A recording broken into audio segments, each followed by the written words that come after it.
ya rabbal alamin. Mudah-mudahan berkumpulnya kita di tempat yang mulia ini menjadikan sebab diturunkannya rahmat dan maghfirah Allah Subhanahu wa taala. Amin ya rabbal alamin.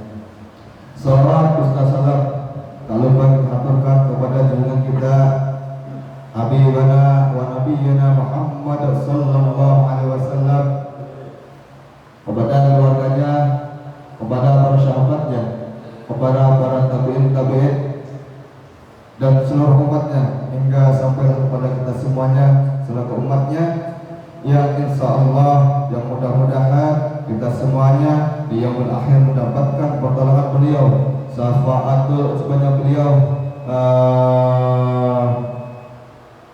yang senantiasa kita harapkan semuanya. Amin ya rabbal alamin.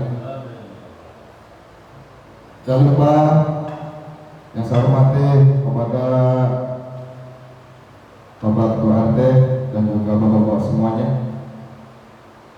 mengundang kepada jamaah yang masih ada di rumah, marilah kita sama-sama hadir di mushola Hidayah ini, bersama-sama kita taklim, bersama-sama kita belajar apa yang akan disampaikan dari guru kita Al-Ustaz Yusuf, yang kita doakan semoga beliau selalu diberikan kesehatan, diberikan panjang umur, keluarganya diberikan keluarga yang sakinah mawaddah warahmah, dan putra-putri beliau menjadikan putra-putri yang saleh dan salihah, dan tentunya semoga beliau selalu diberikan keberkahan hidup fikih wa dunya wal akhirah. Amin ya rabbal alamin.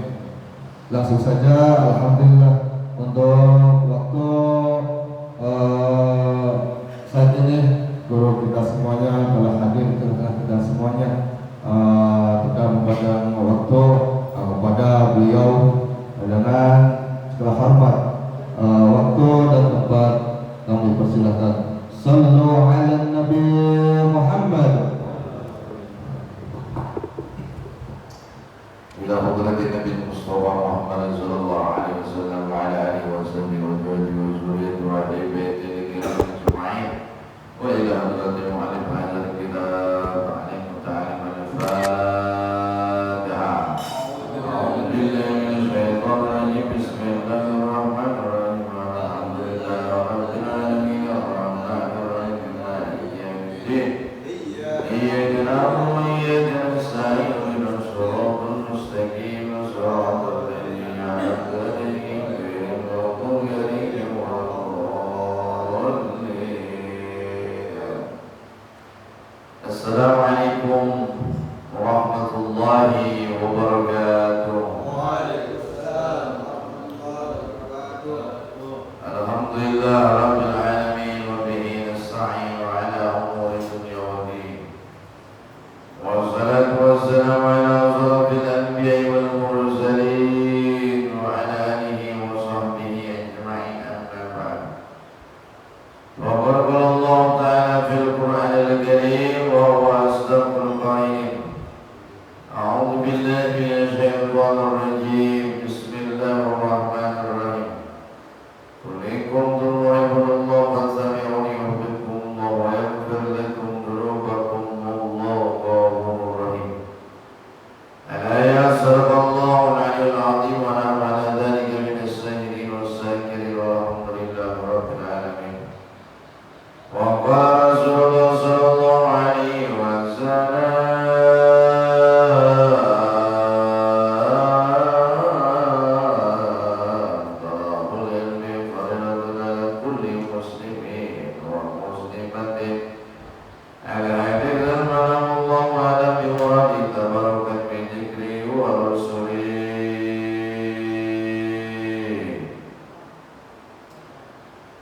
pertama-tama mari kita panjatkan puji dan syukur kehadirat Allah Subhanahu wa taala, yang mana Allah telah limpahkan kepada kita nikmat iman wal Islam, nikmat sehat wal afiat, sehingga alhamdulillah pada kesempatan pagi hari yang cerah dan berbahagia ini di bulan Rabiul Akhir, Rabiul 13 Rabiul Akhir, mudah-mudahan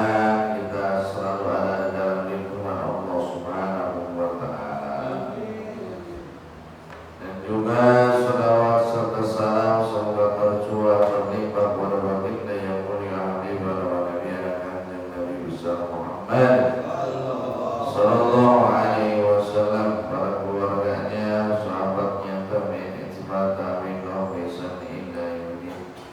keselamatan, keberkahan, taufik dan hidayah semoga Allah senantiasa limpahkan kepada kita sebagai umatnya, sebagai hamba-hamba Allah, untuk selalu senantiasa memegang ukhuwah Islamiyah, ketakwaan, keimanan, bersyukur kepada Allah, dan untuk selalu senantiasa memperbanyak membaca sholawat dan melaksanakan sunnah Rasulullah SAW. Hadirin jemaah yang dirahmati Allah Subhanahu wa taala. Alhamdulillah, pagi hari ini kita kembali bersama-sama, yaitu dalam rangka menggugurkan kewajiban kepada Allah Subhanahu wa taala, sebab di atas hukum-hukum Allah yang dibawa oleh Rasulullah SAW, yaitu diantaranya wajib, sunnah, menang, haram, makruh, itulah yaitu sifat-sifat ataupun hukum-hukum yang dibawa oleh Rasulullah SAW. Tentunya di dalam hal ini menuntut ilmu itu adalah wajib, ya. Menuntut ilmu itu adalah wajib. Cuma di dalam ilmu ubudiyah adalah wajibnya adalah wajib yang tentu harus kita mengetahui segala ilmu untuk, terutama ilmu untuk sholat. Dan juga ada yang wajibnya wajib aridik, ada wajib ain, ada wajib kifayah. Ya. Untuk secara pengamalannya pun ada pengamalan yang diwajibkan oleh Allah Subhanahu wa taala, yaitu sholat 5 waktu, dan juga ada pengamalan yang sunnah, termasuk yaitu sedekah, membaca sholawat, membaca Quran, dan melaksanakan sholat sunnah yang lain, termasuk itu adalah kesunahan yang disunahkan oleh baginda Rasulullah SAW. Dan alhamdulillah, pada kesempatan pagi hari ini kita kembali diperkenankan oleh Allah Subhanahu wa taala untuk melaksanakan salah satu kewajibannya, yaitu menuntut ilmu, dan mudah-mudahan tentu kita diberikan oleh Allah Subhanahu wa taala nur, cahayanya Allah Subhanahu wa taala masuk ke dalam jiwa dan raga dan ke dalam dada dan hati kita, sehingga ilmu-ilmu Allah yang kita terima dan yang disampaikan bisa menjadi kemanfaatan dunia dan akhirat. Amin ya Allah ya Rabbal alamin. Selain daripada itu, jemaah yang dirahmati Allah Subhanahu wa taala, tentu di dalam kitab ini kita akan menjelaskan tentang faslun fi waqti tahsin, yaitu masa waktu belajar. Kalau kemarin kita menerangkan tentang tawakal ala Allah, bertawakal, bersabar kepada Allah Subhanahu wa taala dalam kita menghadapi ujian, dalam ketika kita dalam keadaan sedang menuntut ilmu, maka perlu kesabaran, ketawakalan, keistiqomahan, kegigihan. Karena man jadda wa jadda, siapa yang bersungguh-sungguh dia akan mendapat keberhasilan, yaitu kesuksesan daripada Allah Subhanahu wa taala. Kila diceritakan waktu ta'allumi minal mahdi ilal lahdi. Nah, ini berkaitan dengan hadis talabul ilmi fardhun ala kulli muslimin wa muslimah. Namun hadis ini tidak disambungkan dengan yang ini. Waktu ta'allumi minal mahdi ila lahdi dakhala Hasan bin Ziyad bin Tafaquhi wa huwa ibnu samanina sanatan wa lam yabit al-firasi arba'ina sanatan fa abda ba'da dhalika arba'ina sanatan.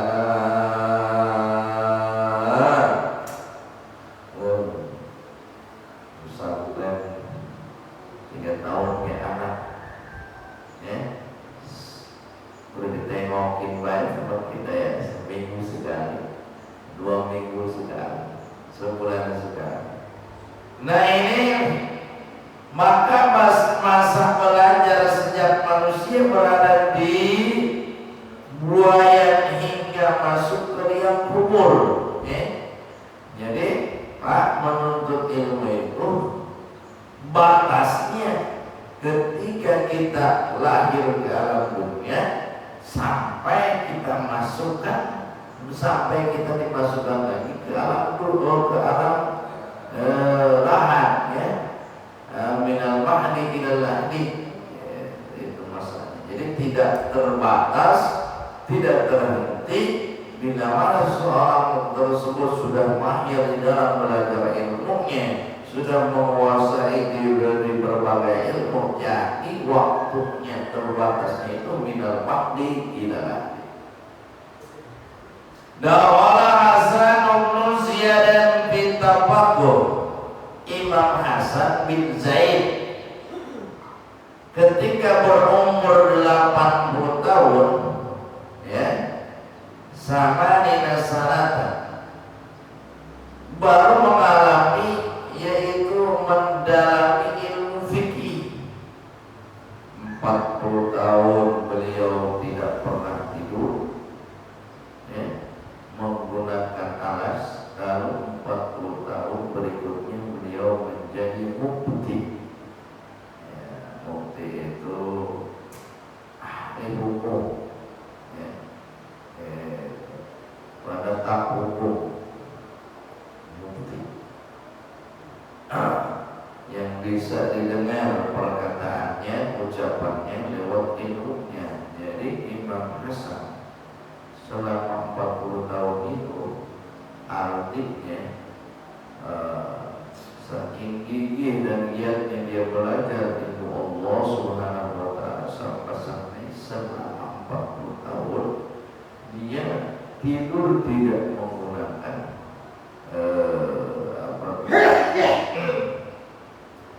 dalam ilmu 40 tahun beliau tidak pernah tidur menggunakan alas, tidak pernah tidur menggunakan bantal. Bahkan para ulama-ulama dulu, ya, itu tidak ada tidurnya yang pakai kasur, bantal, ya, pakai batok kelapa. Tidurnya itu di pesantren supaya ketika terlelap dari tidur, ya, supaya tengah malam bisa bangun. Karena ini ceritakan di dalam kitab ini bagusnya menghafal, mengingat pelajaran, yaitu waktu-waktu qiyamul lail, jam 3, jam 4 subuh. Jadi mudah dicerna, mudah untuk dihafalkan. Wa abdul awqati sarhul sababi wa waktu sahri wa bainal isa'ina. Bahkan di sini keterangan masa yang paling cemerlang untuk belajar adalah permulaan masa-masa muda, masa-masa remaja, sabah. Wa waktu sahuri wa bainal isa'iyyin, dan di waktu sahur serta waktu berada di antara waktu maghrib dan isya. Maghrib sampai isya itu bagus untuk belajar ilmu, belajar membaca Al-Quran. Maka diambil oleh para ulama, ya, yaitu pengajian untuk anak-anak, yaitu pada maghrib sampai isya. Pengajian yang formal di pesantren, bahkan ditekankan di waktu sahur, slogan, menghafal, bahkan tahfiz Quran yang 2 sudah harus bangun menghafalkan Al-Quran. Waktu yang paling baik dan termasuk baik yaitu di waktu sahur dan di antara maghrib wa bainal isya'i dan isya. Wa yanbaghi an yastagriqa jami'a awqatihi, dan sebaik-baiknya bagi seseorang yang belajar menghabiskan seluruh waktunya untuk belajar. Fa idza malla an ilmi, ketika merasa jenuh dan bosan dari mempelajari satu ilmu, maka sibukkanlah yaitu dengan ilmu yang lain. Ini kata guru ini, ketika kita sudah merasa bosan tentang amalan, ketika kita sudah bosan berzikir, contoh la ilaha illallah, terus sudah seminggu kita amalin, sebulan diamalin, setahun diamalin, 2 tahun diamalin, sudah bosan pikir la ilaha illallah, itu sudah akan mendatangkan puncak keistiqomahan, keberhasilan daripada zikir tersebut. Berhasil itu bukan hanya rezeki saja, Jadi zikir itu hakikatnya untuk bagaimana kita bisa berhadapan khusyuk beribadah dengan Allah Subhanahu wa taala. Ketika kita merasa bosan di dalam menuntut ilmu, itu udah mau mendekati puncak akan diberi hidayah, nur, cahaya ilmu oleh Allah Subhanahu wa taala. Jadi kalau sudah merasa bosan dalam pekerjaan, dalam amalan, dalam pelajaran, jangan berhenti, malah harus diteruskan. Jangan itu dalam beribadah udah ngerasa jenuh, udah ngerasa bosan, Faidah malahan ilmin yastaqil bi'ilmin, ketika merasa jenuh dan bosan dari mempelajari satu ilmu, maka sibukkanlah diri kita dengan ilmu yang lain, supaya kagak bosan.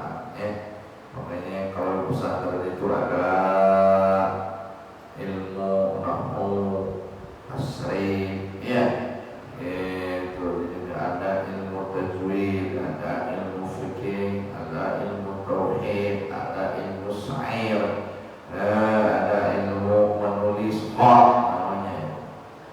Wa kana Ibnu Abbas radhiyallahu taala anhuma, sahabat Ibnu Abbas ketika beliau merasa jenuh dengan mempelajari ilmu kalamnya, maka beliau berkata, kalian semua ambilkanlah kitab Bujangga ahli syair, untuk syair-syair. Maka Syekh Ibnu Al-Hasan tidak pernah tidur di malam hari.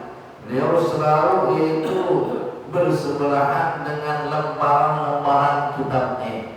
Contoh, kalau kita udah bosan belajar ilmu fikih, ambil kitab Tiba Al-Barjanji, itu gitu, dipelajari, ditelaah supaya membaca sholawatnya makin mantap. Walaupun selewat kita baca artinya, ketika kita baca Ma'al Qiyam ataupun rawi-rawinya di dalam Barjanji ataupun Tiba Sintarirah, supaya makin kita terasa bukan hanya sekedar mengikuti lagam dan nada, tapi diresapi ketika membaca sholawat. Kalau kita bosan gitu di syair-syair, di sholawat-sholawat terus. Wakana ya Rauda, ketika beliau merasa jenuh dari satu pan ilmu, beliau mempelajari pan ilmu yang lainnya. Selain itu, beliau juga menyediakan air di sisinya. Ya, untuk apa nih? Bil ma'i wa kana yaqulun naum minal hararati fala buddha. Air di sisinya itu, air tersebut beliau pergunakan yaitu untuk menghilangkan rasa ngantuk. Yaitu yaqulun naumu minal hararati fala buddha min dafihi bil ma'il bari. Dan beliau berkata, tidur itu berasal dari panas, maka harus dihilangkan dengan menggunakan air yang ini. Sebagai kata kalau ngantuk-ngantuk nih, cuci muka, jadi hilang ngantuk. Jadi itu supaya kita tidak bosan. Tapi awas, jangan disamakan dengan nuntut ilmu. Ini kayaknya istri juga udah bosan nih. Udah bosan, supaya tidak bosan diganti deh dengan yang lain. Jangan. Waktu yang ideal dalam menuntut ilmu paling utamanya waktu belajar adalah permulaan masa remaja. Kalau kita mah ya nggak bisa ikutin santri ngaji tiap malam ya, setiap waktu sholat ya, maka pergunakanlah kesempatan untuk anak-anak kita belajar ilmu agama, ilmu sosial, apapun ya, yang tentunya tidak di dalam Allah, maka ilmu-ilmu itu perkenanlah anak-anak kita untuk mempelajari. Bagusnya di waktu sahur kita mencoba anak kita belajar untuk dibangun ya. Maka kalau kita susah untuk mengajarkannya, yaitu metode di pesantren ada ya. Ini anak saya di pesantren baru seminggu udah matanya udah celong, matanya hitam gitu ya. Karena dia bangun malam sahur, dididiknya oleh guru-gurunya itu untuk supaya selain daripada waktu yang tepat untuk belajar di waktu sahur itu adalah waktu di sepertiga malam. Waktu itu adalah waktu yang dimana ketika dia berdoa kepada Allah, doanya diijabah oleh Allah Subhanahu wa Ta'ala. Ya, waktu maghrib sampai isya. Nah, kalau kita tidak bisa belajar di waktu sahur, maka belajarlah di waktu maghrib sampai isya. Gitu. Belajar apa teman? Jadi musola, nggak usah pengen buru-buru balik baiknya. Allahumma lakas jalan balik baik, buru-buru salaman, buru-buru wirid, zikir dan sebagainya. Assalamualaikum, langsung lari balik ke rumah. Ini, gitu. Ya bagusnya mah, gitu. Ibadah kita itu wudu maghrib kita dipakai untuk sholat isya sambil kita belajar ya, itu menunggu waktu isya sambil membaca kitab berjanji ataupun yang ada di musola, mempelajari yaitu surat-surat pendek ya, sambil menunggu sholat isya. Yang kedua yaitu ketika jenuh, gantilah pelajaran. Dalam keterangan dikatakan bahwa seorang yang jenuh mempelajari satu pan ilmu ya, maka ilmu itu banyak, ada 12 pan ya, pan fikih, pan tauhid, pan nahwu, pan alat, pan tasawuf. Dianjurkan untuk ganti pan yang lain seperti yang dilakukan oleh Syekh Muhammad bin Hasan Hal ini karena tiap-tiap ilmu mempunyai rasa nikmat yang kenikmatannya berbeda dengan di antara satu pan dengan pan yang lain. Bagaimana orang ini tentang sholat aja ya, tergantung kita ya. Nanti contoh nih, coba masuk ke tasawuf ya. Tasawuf itu tentang bagaimana pembahasan sejarah para wali, para nabi, rahmahnya, ma'unahnya, mukjizatnya, terus turun-turunnya ayat yang untuk dipergunakan di alam dunia. Banyak. Yang ketiga, tip menghilangkan ngantuk, yaitu menghilangkan ngantuk itu dengan menyediakan air sebagaimana yang biasa dilakukan oleh Syekh Muhammad Ibnu Al-Hasan. Sebab tidur itu berasal dari panas, maka harus dihilangkan dengan menggunakan sesuatu yang dingin, yaitu air ya. Supaya kita tidak ngantuk. Air ini bisa salahnya air kopi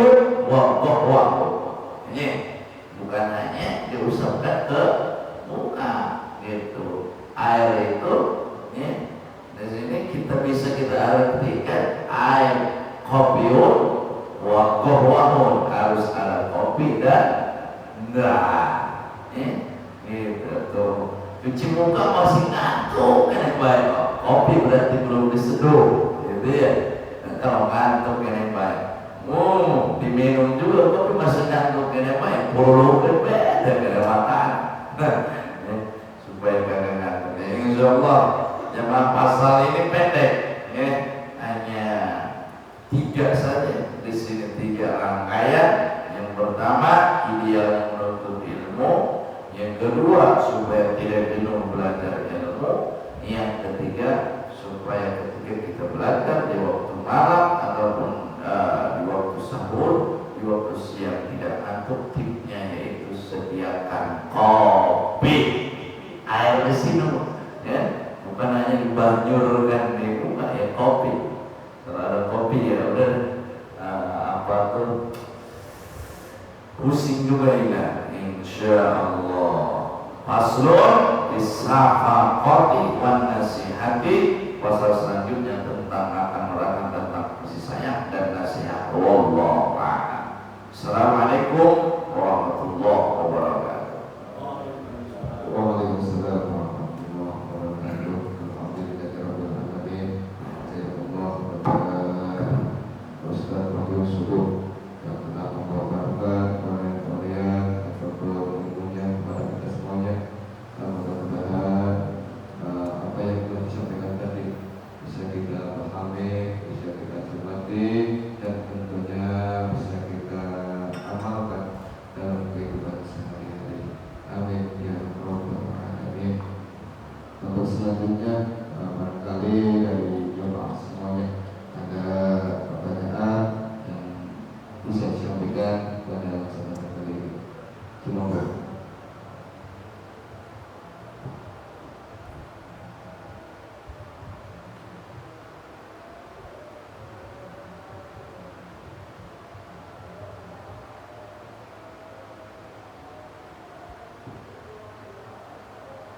ada dan jemaah yang lain silakan. Semoga. Assalamualaikum warahmatullahi wabarakatuh. Waalaikumsalam. Ini mungkin nanya di luar tema. Begini Pak, pertanyaannya kan sekarang ini waktu surat ini agak ini apa? Atau maju ini? Agak maju mungkin ya. Maksudnya gini, saat antara zuhur dengan asar kan sekarang agak waktunya sekarang asar 14.50 ya. Mungkin masih gini, mungkin saat ini kita dalam perjalanan begitu pas nyampe, kita yakin mau sholat zuhur. Kira-kira waktunya kurang 5 menit namanya mau habis gitu ya. Ya kan kita ambil zuhur. Setelah itu mungkin kan kita sholat. Pas sholat mungkin tinggal kurang waktunya udah mepet gitu. Kita kan sholat di saat kamu baru sholat 1 rakaat atau 2 rakaat apa gimana sholat ini kita terusin yang terus sholat apa sudah kalau sudah setengah jam karena waktunya ya belum ada nih. iya waktu kita sholat lumayan kalau begitu kita ada ini kita aja ya, mungkin itu yang mohon penjelasannya. Assalamualaikum warahmatullahi wabarakatuh. Baik, pertanyaannya tentang waktu sholat. Ya. Pertama, ketika kita di perjalanan, maka apabila menempuh jarak jauh, maka ada qashar dan jamak. Itu salah satunya. Oh, ini perjalanannya kagak jauh, cuman kagok aja jalannya macet. Nah, ketika kita sampai di tempat yang kita akan melaksanakan sholat, kira-kira waktu itu mepet. Apabila sholat kita yang akan kita laksanakan itu menghabiskan waktu dan waktu itu melewati waktu ataupun menghabiskan waktu, maka jangan dilakukan ya. Karena sudah termasuk bukan sholat di dalam tepat waktu, karena mungkin habis waktunya, itu termasuknya nanti bisa qada ya. Nah, karena berarti sholat zuhurnya bapak yaitu di waktu asar.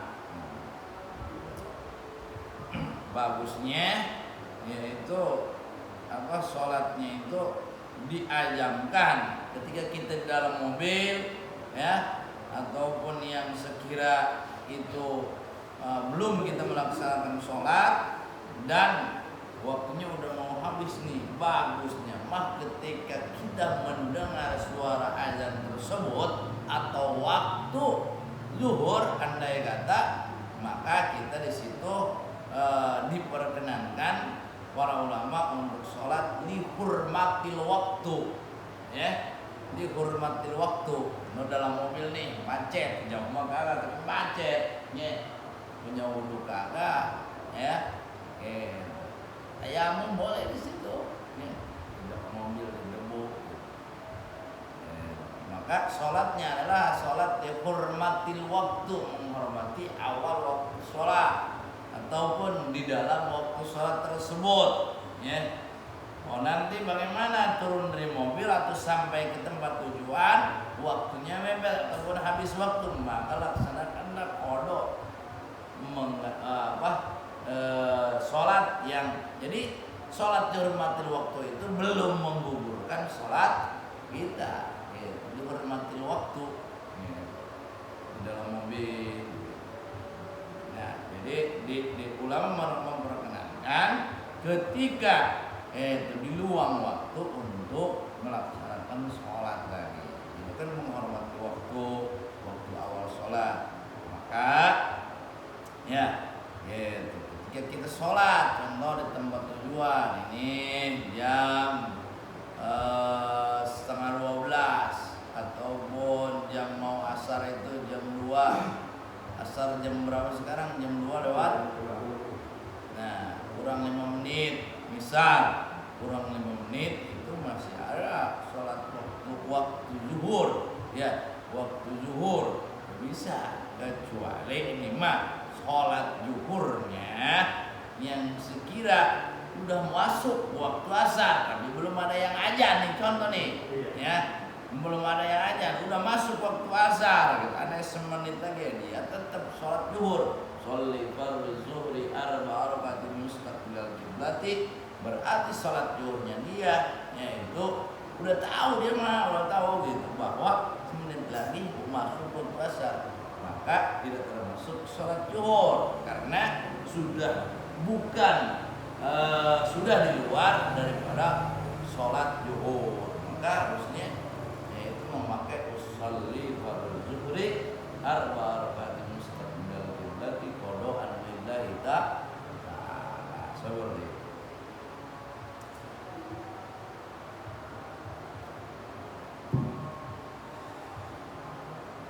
Baik, dari